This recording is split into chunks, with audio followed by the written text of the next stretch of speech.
Hello everyone, this is Jay from Bro Gaming TCG, and today we are playing Pokemon TCG Online. As you guys know from the title, this is Golduck BREAK versus Metagross-GX. Now, I have a little ode to Metagross-GX, and my ode is not, well, I mutually hate the deck. Why I hate the deck is because I don't play the deck. And you know how that kind of feels, is when you don't play a deck and you constantly lose to a deck. It's just frustrating to no end. And I constantly lose to Metagross. It is my bane. I have a very low win percentage up against Metagross. Now, when starting off, she was playing a Dhelmise, which is a little bit different in the common Metagross decks that I have seen. Dhelmise isn't really a well-played card. Maybe 17% of these decks play Dhelmise, but she starts off really well, gets the Tapu Lele, gets the Bridget, gets two Beldum and a Cosmoem down. I actually don't start out too bad. I'm thinking, alright, Glaceon is my play here, but I probably should have started Glaceon's energies a lot earlier in the game and shut him down a lot earlier in the game than I should have. Probably should have used Lysandre here, but I went ahead and discarded it to get it off. I should have brought out that Beldum to totally get it off, and that's something that I don't do in this match. I just didn't play right, and I think I could have possibly won this match if I would have made a little bit better plays, such as Lysandering out that Beldum. Next turn, would have been able to get a Golduck breakdown, not a Golduck break, a Golduck down and KO'd a Beldum, or even the next evolution, I would have been able to KO it. Now, if he would have gotten a rare candy, probably wouldn't have been able to KO that, but I'm actually not for sure if he gets a Metagross down this turn or if he gets one down next turn. But he goes ahead and ends, which wasn't a bad end for me. I get another Psyduck and a Golduck, so I already have my plan. I actually get a Professor's Letter as well. He gets a Metagross, so he actually does get a Metagross in his hand this turn. He rare candies, so he's going to get a Metagross down, so it really wouldn't have mattered. So that's probably a wise idea that I didn't Lysander that out, because it probably wouldn't have been good. Because I am going to get a prize off this Dhelmise next turn because he was unable to retreat it. Go ahead, evolve into Golduck here, place an energy on it. Go ahead, check Metagross-GX out here. I always refresh my memory on every single card. It's going to be hard to play around for this deck. Obviously, this deck isn't a top meta deck. It's definitely a strange deck to be playing up against. Golduck BREAK really isn't high in the meta or anything. It's just a fun little deck I enjoy playing online.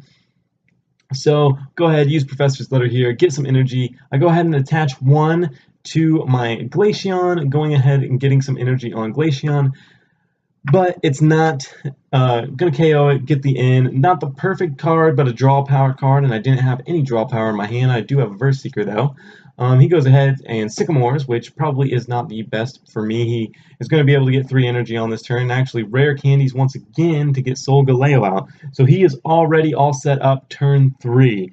Not looking good for me at all. And that's kind of what this deck differs from Quad Lapras, is something, I think it's a little bit quicker. Even though you play 2 stage 2 Pokemon, 2 stage 2 lines, I feel like it's a little bit more consistent. It's a little bit more powerful than Quad Lapras even, and that's something that I've been contemplating. Is I always lose to this deck. Should I start playing this deck to practice, know how it works and everything? And maybe that could possibly help me against this deck. If you guys have any suggestions, obviously leave them in the comment section below. But once again, I'm not really playing top tier decks here. If I was playing my top tier decks here that I have online, would I be able to play well up against this deck?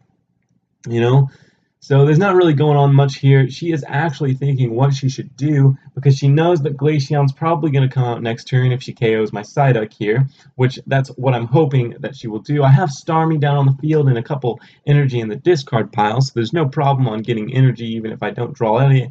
I even actually have Fisherman in my hand, so there's no problem here with getting energy or anything like that. She's just really trying to play around. She Ultra Balls for a Metang.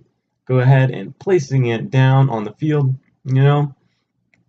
probably a wise idea to get another Metagross up if she can. She's got Solgaleo, so she can always switch out whenever she wants to. Solgaleo is actually a really, really powerful card, something that a lot of people overpass. Is its Ultra Road ability is an ability that is really, really good, being able to switch out whatever Pokemon you want to.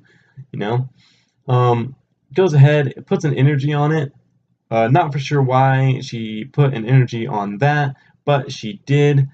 Nothing really there that's going to do anything really to me.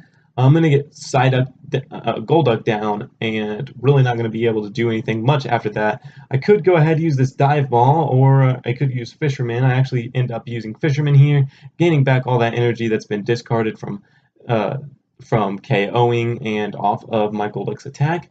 Now it's just really deciding what to do. He's got some evolution Pokemon down. He's also got Tapu Lele down. My best shot here is probably to retreat into my Glaceon and then go Crystal Ray, hoping that he can't play around it.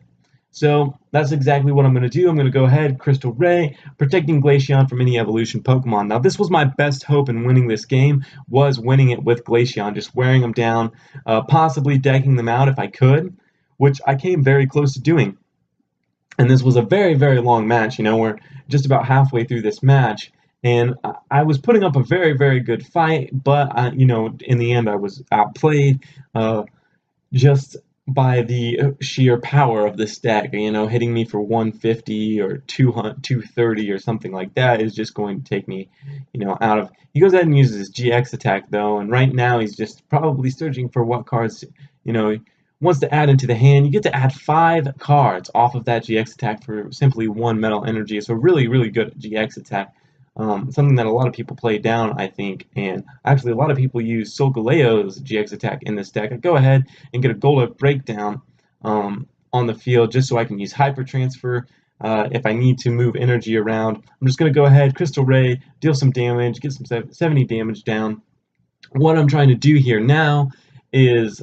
What's going through my head here is I could possibly get enough damage down on these evolution Pokemon to pick them off with Golduck if I can get another Psyduck down and then get another Golduck down. You know, I could start picking them off with that. But with these massive HPs, you know, you got 250 on Solgaleo, you got 250 on Meditang. It's very, very hard to one-shot them, let alone to two-shot them. You know, it's actually going to take 3 shots, 3 attacks from my Golducks to actually get these guys down without damage already being on them.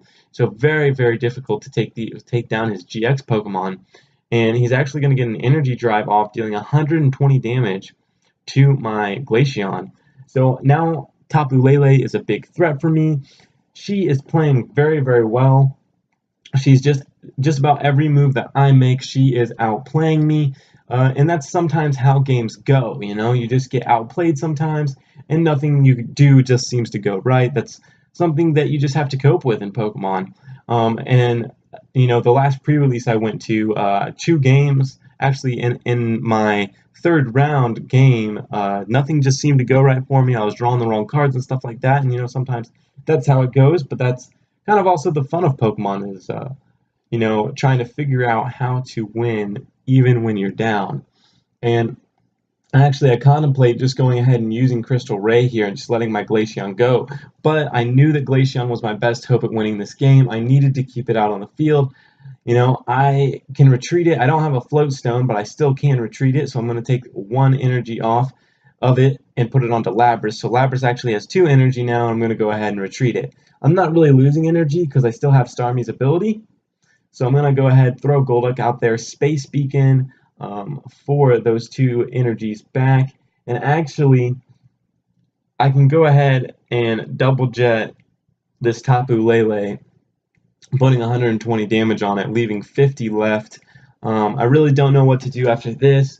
Lapras seems like my best hope here. I could put out Lapras and possibly get a KO on Solgaleo back there, taking out his mobility. That could be a good spot. I'm also going to be able to take out Tapu Lele fairly easily with only 50 HP left on it. So I have a potential 4 cards that I could easily take out. Plus, he's still got Delmise on the bench, which there's my 5th prize card. So I kind of know what I'm going to do here. I kind of know my strategy to get prize cards. But there's also the fact that she is very low on cards right now. Her deck is very low, so I'm thinking to myself I could also possibly deck her out. I've got win conditions in my hand, but he goes ahead, he actually Lysanders out my Lapras, which is probably the best move that she made all game long, was Lysandering out of that Lapras, moving back into Metagross-GX and KOing the Lapras. Something that I couldn't really get around. It just had perfect damage. It just had enough damage, 190 to KO Lapras, which was really disappointing for me. So at this point in the game, I really don't have another option other than trying to get Glaceon back out. I go ahead, I actually pick up a full heal here and a Verse Seeker to try and get out, pick up a Lysandre out of the discard pile and to heal up Glaceon. I'm actually contemplating if I want to do that this turn or if I want to do that next turn, but I really don't have an option in the end. I need to heal Glaceon this turn. I need to figure out a way to win this match. I'm very close to possibly being able to get the mobility off the field. You know, there is a few, I've got damage down on the field. He's down to 3 prize cards though, so he's winning in the prize card battle. I just need to kind of get over that mental gap. I'm trying to think of ways to win this match. I go ahead, grab the Lysandre out of the discard pile. I could Lysandre out Solgaleo, but it's not going to be enough. I actually go ahead, I hit Metagross. I know Metagross can't attack because after it uses its attack, it can't attack, but I still know that he has the mobility. He has the ability to get out a different Pokemon to attack my Golduck. Now he does go ahead and Lysandre my Glaceon out, which this is kind of the end to all of my hope. I don't have any energy on Glaceon, and he's probably going to take the KO on Glaceon this turn, unfortunately. So, I mean, he has the ability to switch out. He's got 3 energy on Solgaleo, and it's going to do some massive damage. 480 damage is what it's going to do. My Glaceon is going to have to go to the discard pile, and now all I'm left is my trusty Golduck here. And this is not looking good for me at all, unfortunately. All I can really do this turn is grab 2 energy, use Lysandre here to, I actually check in, he's got 130 HP left, which is really unfortunate for me, to the extent where I could have knocked out one of his Metagrosses if I would have had a Kukui in my hand or something, but I didn't. So I go ahead, take the Tapu Lele. He's only got 1 prize card left, and he's got plenty of Pokemon on the bench to use that to get that prize card. So this is probably going to be my last turn. I already know that, but I'm not just going to go and concede. I'm going to let her finish me off. She goes ahead, 160 damage is going to KO me. Unfortunately, I take the defeat here, which sometimes is what you have to do, guys, but you know, all in all, it was a pretty good matchup. Anyways, guys, thanks for watching this episode of my Road to World series. I want to thank you all for watching it, and click that subscribe button if you have yet to subscribe to the channel. It is very much appreciated. Anyways, guys, this has been Jay from Bro Gaming TCG. I want to remind you all to always keep on battling and pursue your dreams. Thanks for watching.